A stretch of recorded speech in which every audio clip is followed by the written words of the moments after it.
She made one mistake on social media that exposed it all. I'm 52 years old, and I caught my wife cheating because of a wine glass. Not just any wine glass, a specific hand-blown Italian wine glass that I bought her for our 15th anniversary, the same glass that showed up in the background of her best friend's Instagram story while my wife was supposedly at a work conference 120 miles away. That one little detail unraveled 16 years of marriage and exposed a lie so elaborate I'm still processing it all today. My name doesn't matter, but what matters is that I thought I had a solid marriage. My wife, let's call her Jennifer, is 50 years old. We've been married for 16 years. I work in operations for a distribution company. Jennifer works in corporate training for a large retail chain, which means she travels occasionally for conferences, training sessions, and regional meetings, or at least that's what I thought she was doing. We live in a nice home in a nice area, no kids together. I have a son from my first marriage who's grown up and living on his own. Jennifer and I were those people who seemed to have it figured out. We went to dinner every Friday night, took vacations twice a year, went to the movies. I always made sure I planned things with my wife. I trusted her 100%, never had a reason not to. About 9 months back, Jennifer told me she had a corporate training conference in the state capital, about 120 miles north of us. 3-day event, staying at the conference hotel, the usual setup. She'd been to dozens of these over the years. I kissed her goodbye, told her to drive safely, and went about my business. That second night, I'm sitting on the couch watching a basketball game, scrolling through my phone during commercials.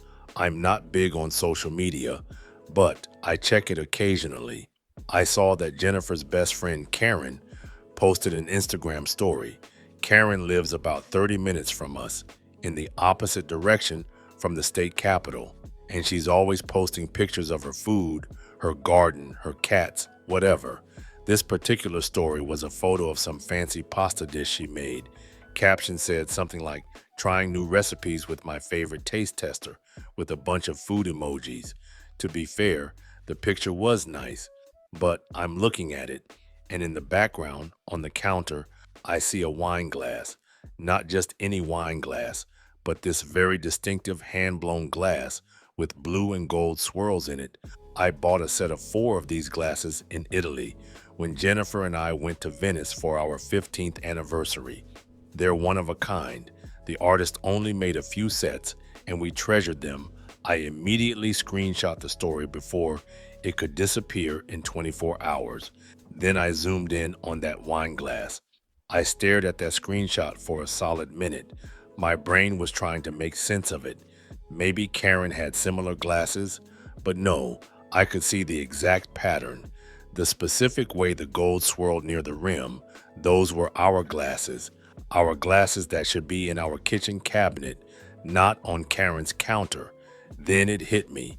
If our glasses were at Karen's house, and Karen was posting about cooking for her favorite taste tester, and my wife was supposedly at a conference 120 miles away in the opposite direction, something wasn't adding up. I got up from the couch and went to our kitchen, opened the cabinet where we kept those special glasses. We only used them for special occasions because they were expensive and sentimental. I counted them. 1, 2, 2 were missing. Then my heart started pounding. I went back to my phone and looked at the screenshot of Karen's Instagram story again. I zoomed in on that wine glass. It was definitely ours, no question about it. Now, I'm not the type to jump to conclusions. I'm a logical guy. I manage supply chains for a living. I deal with problems by gathering information and analyzing data. So that's what I decided to do. I opened up my laptop and started going through social media more carefully. I went to Karen's Instagram profile and started scrolling back through her permanent posts on her profile, not stories. Most of it was the usual stuff: pictures of her garden, her cats, food she cooked, selfies with captions about wine and girlfriends. Nothing unusual. But then I started noticing patterns. About 14 to 15 months back, she started posting more pictures of meals, fancy meals, steaks, seafood, elaborate desserts, always with captions like cooking for two tonight, or someone appreciates my efforts, or finally, someone who loves my cooking as much as I do. Karen's been divorced for about 3 years. As far as I knew, she wasn't seeing anyone seriously. Jennifer never mentioned Karen having a boyfriend. In fact, Jennifer always talked about how Karen was enjoying her single life and wasn't looking for a relationship. Karen had been contentedly single for over 2 years after her divorce, rarely posting about meals or dating. But about 14 to 15 months back, that changed. She started posting more pictures of elaborate meals for two. I kept scrolling. Then I found something interesting, a post from about 10 months back. It was a picture of Karen's back patio at sunset. She had string lights hung up, a table set for two with candles. Very romantic setup. The caption said, "Sometimes the best evenings are the unexpected ones." In the corner of the photo, barely visible, was the edge of what looked like a woman's purse, a brown leather purse with a distinctive silver clasp. I knew that purse. I bought it for Jennifer 2 birthdays ago. I started to get a little nervous, but I needed more. I needed to be absolutely sure before I did anything. So I kept digging.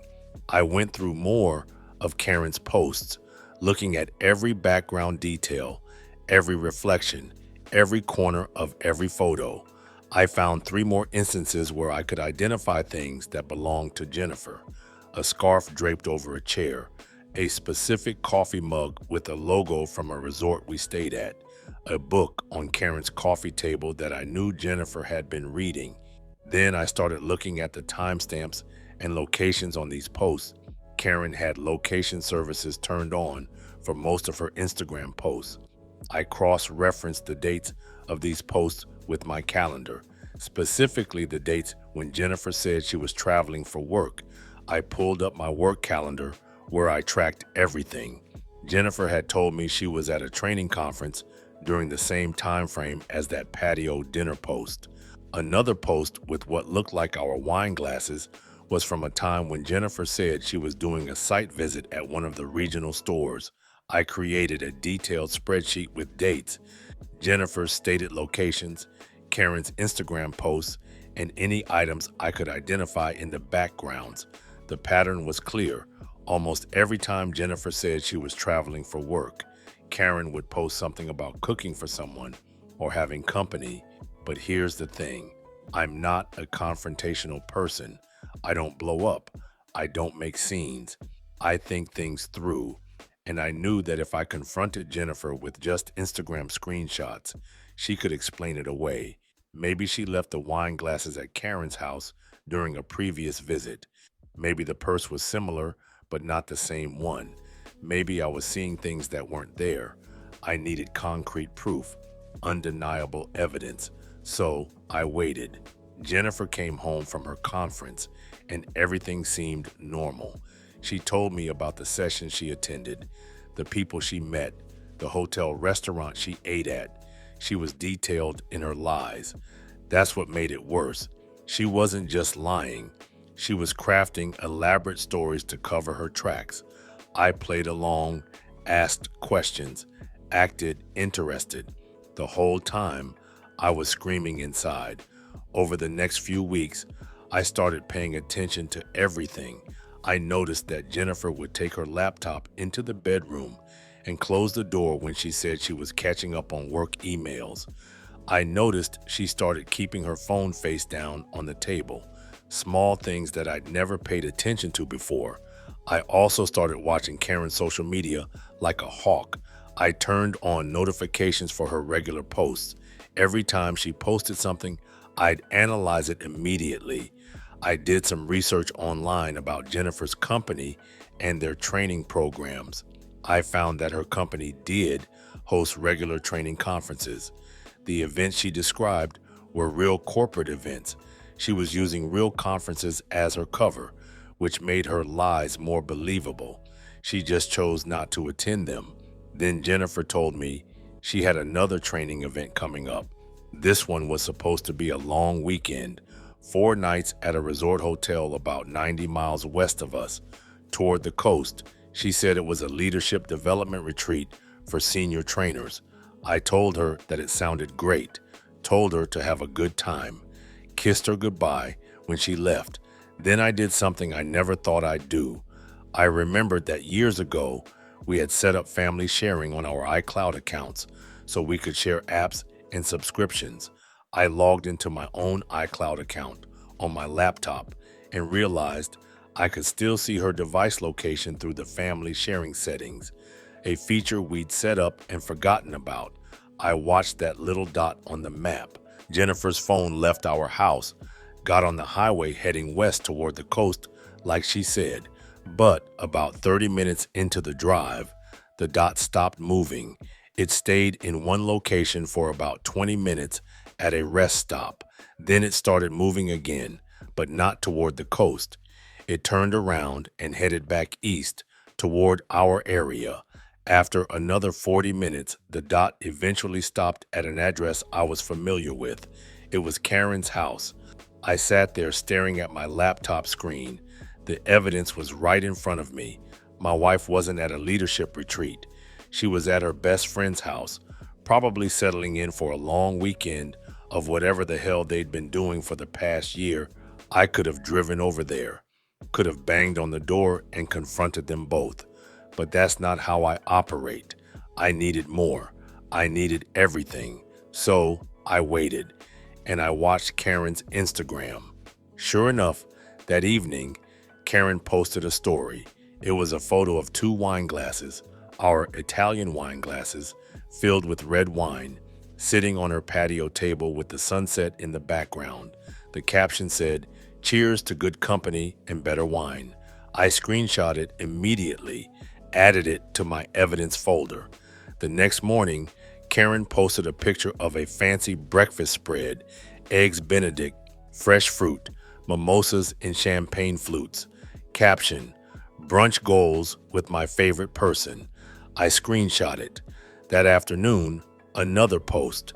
This one was a selfie of Karen, but in the background, slightly out of focus, I could see someone sitting on her couch.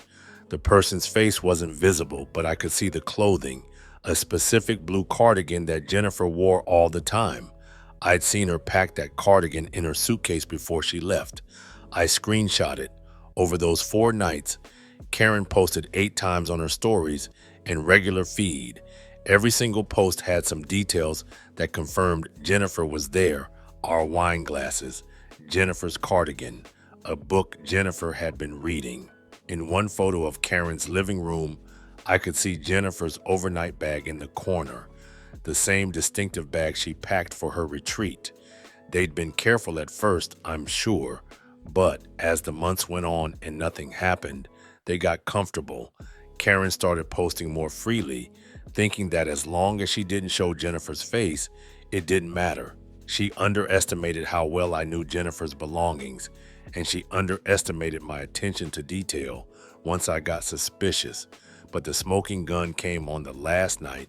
Karen posted a photo that she clearly didn't think through. It was a mirror selfie in her bathroom. Karen was in the foreground, but in the reflection, you could see someone else in the background.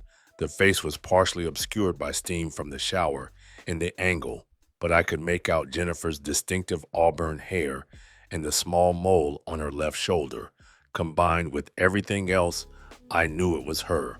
The caption on that post was, "Love having a house guest who actually cleans up after themselves." I screenshot it and saved it. I also started going back through Karen's Facebook. She was less active there, but I found some interesting things. Comments on posts that seemed innocent on the surface, but took on new meaning with context. On a post from several months back, where Karen had shared some article about friendship, Jennifer had commented, "You mean more to me than you know." Karen had replied with a heart emoji and, "Ditto, babe." On another post where Karen shared a meme about wine and best friends, Jennifer commented, Can't wait for our next evening together. Karen replied, soon, very soon. I went through months of comments, likes, and interactions. I documented everything. I created a timeline that showed the progression of their relationship through social media interactions. Then I started thinking about other digital footprints. I logged into our credit card account. We each had our own card, but they were on the same account, so I could see all the charges. I started going through Jennifer's charges, specifically on the dates she said she was traveling for work. Her company would have paid for hotels and conference fees directly, so I wasn't looking for those charges. Instead, I looked for personal purchases. On the dates she claimed to be at conferences or training events, there were no meal charges from restaurants in the cities she claimed to be visiting, no gas station charges along the routes she claimed to drive, no coffee shops or incidental purchases in those areas. Instead, there were charges at stores near Karen's house, a wine shop 2 blocks from Karen's place, a grocery store in Karen's neighborhood, a boutique clothing store near Karen's house. She'd gotten sloppy over time. In the beginning, she probably used cash for everything, but after months of me never questioning her, never checking the credit card statements, she got comfortable. She got lazy. She stopped thinking I'd ever look. That overconfidence is what gave her away. On one of the dates Jennifer claimed to be at a conference, there was a charge at a day spa near Karen's house, 2 services, charged at the same time. They'd gone to the spa together. I downloaded all the credit card statements, highlighted every suspicious charge, cross-referenced them with Jennifer's claimed travel dates. The evidence was piling up fast. Jennifer came home from her leadership retreat on schedule. She walked in the door with her overnight bag, gave me a hug, and started telling me about the retreat. She talked about team building exercises, leadership seminars, and networking dinners. She was animated, detailed, and convincing. I let her talk. I asked questions. I acted like I believed every word. Then I asked her if she took any photos at the retreat. She said she did, pulled out her phone, and showed me a few pictures. They were generic photos of a conference room, a hotel lobby, a view from what looked like a hotel room. I looked at the photos carefully. I asked if she could text them to me. She seemed a little surprised, but sent them to my phone. I told her they looked great and that I was tired, heading to bed early. After she fell asleep, I transferred the photos to my laptop and examined them closely. I checked the metadata in the file properties. The location data on the photos showed they were taken at a hotel near the coast, just like she claimed, but the timestamps were interesting. All the photos were taken within a 30-minute window on the first morning of her supposed 4-night trip, then nothing for 4 nights. She was smart about it. She had a coworker who was actually attending the retreat. I later found out she'd asked this coworker to text her a few photos from the event, claiming she wanted to see what she was missing because she couldn't make it this year. Then she drove to the hotel herself that first morning, took her own photos in the lobby and common areas to mix in with the ones her coworker sent, and drove back to Karen's house. I kept this information to myself. The next evening, I decided it was time. I asked Jennifer about her favorite session at the retreat. She went into this detailed description of a leadership workshop. She talked about the facilitator, the activities, the key takeaways. It was all very believable. She probably researched the actual retreat agenda online. I shook my head and played along. Then I asked her a simple question. Did Karen enjoy the retreat too? Jennifer's face went blank, just for a second. Then she recovered. What? Karen wasn't there. Why would Karen be at my work retreat? I pulled out my phone, opened the screenshots I'd saved. I started showing them to her one by one. This is Karen's Instagram story from the first night you were supposedly at your retreat. Those are our Italian wine glasses in the background. This is from the next morning. That's your blue cardigan on her couch. This is from the third night.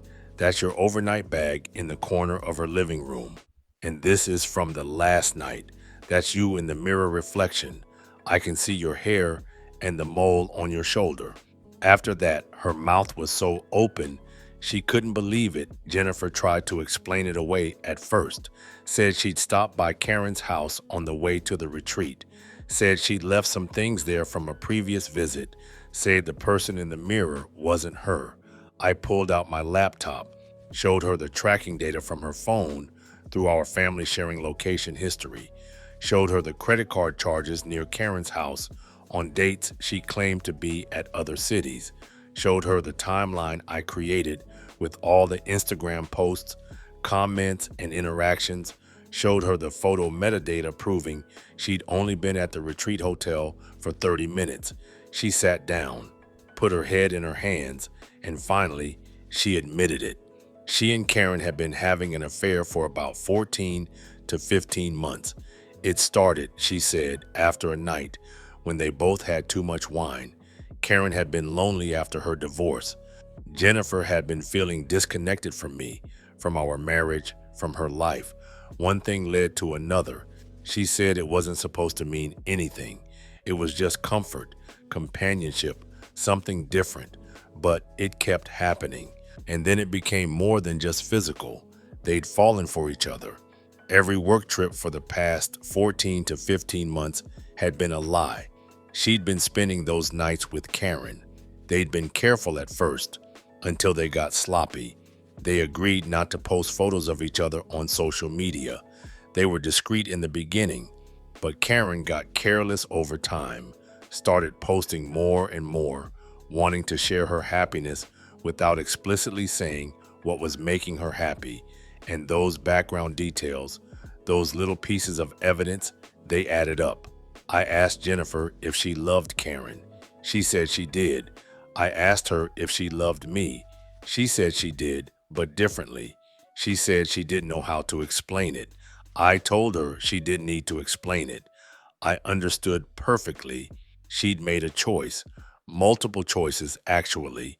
Every time she lied about a work trip, every time she spent the night at Karen's house, every time she came home and pretended everything was normal, every time she looked me in the eye and told me detailed stories about conferences and training sessions she never attended. I told her we were done and I was filing for divorce. She started crying, said she loved both of us, said she was confused, said maybe we could figure something out. She was grasping at straws. But here's the thing, it wasn't just about the affair. It was about the effort she put into those lies, the way she used her job as a cover for over a year, the way she manipulated me into trusting her while she betrayed that trust over and over. I couldn't trust her. I'd never be able to trust her again.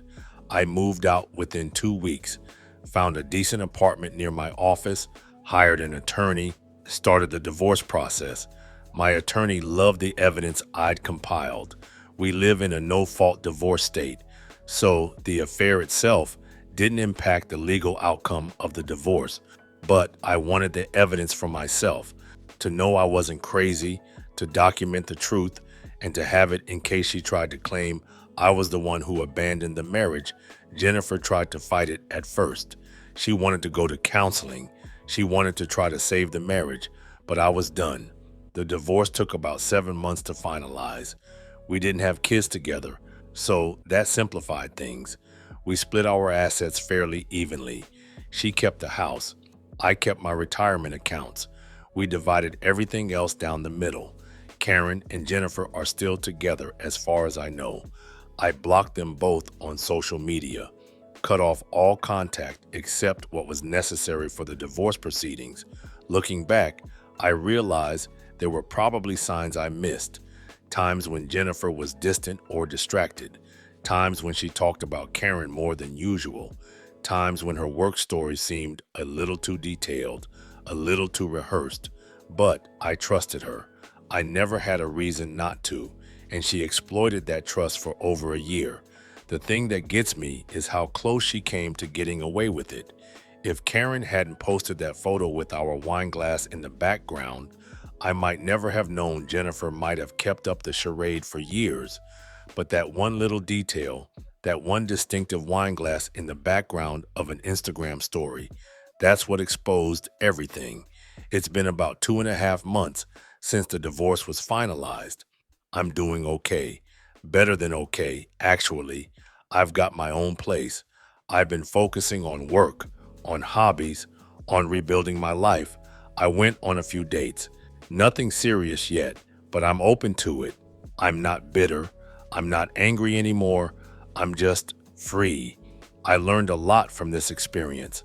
I learned that people can lie to your face with incredible conviction. I learned that social media can reveal truths that people try to hide. I learned that trust, once broken, it can't be repaired. Even if you do repair it, it won't be the same. But most importantly, I learned that I'm stronger than I thought. I handled this situation calmly, methodically, intelligently. I didn't lose my cool. I didn't do anything I'd regret. I gathered evidence, made a plan, and executed it. If you're reading this and you suspect your partner is cheating, trust your instincts. But don't just trust your instincts, verify them. Gather evidence, document everything, be smart about it. Social media is a goldmine of information if you know what to look for. People post their lives online without thinking about what they're revealing. Background details, timestamps, locations, reflections and mirrors, all of these things can tell a story. In my case, that story was told by a wine glass, a beautiful, hand-blown Italian wine glass that I bought for my wife as a symbol of our love and commitment. The same glass that ended up exposing her affair. There's some irony in that, I suppose. As for those wine glasses, I still have the two that were left at home. I thought about throwing them away, but I decided to keep them, not as a reminder of Jennifer or our marriage, but as a reminder of what I learned. That the smallest details matter, that the truth always comes out eventually, and that sometimes the things we treasure most can reveal the things we least want to see. I'm 52 years old. I was married for 16 years, and I caught my wife cheating because of a wine glass in the background of an Instagram story.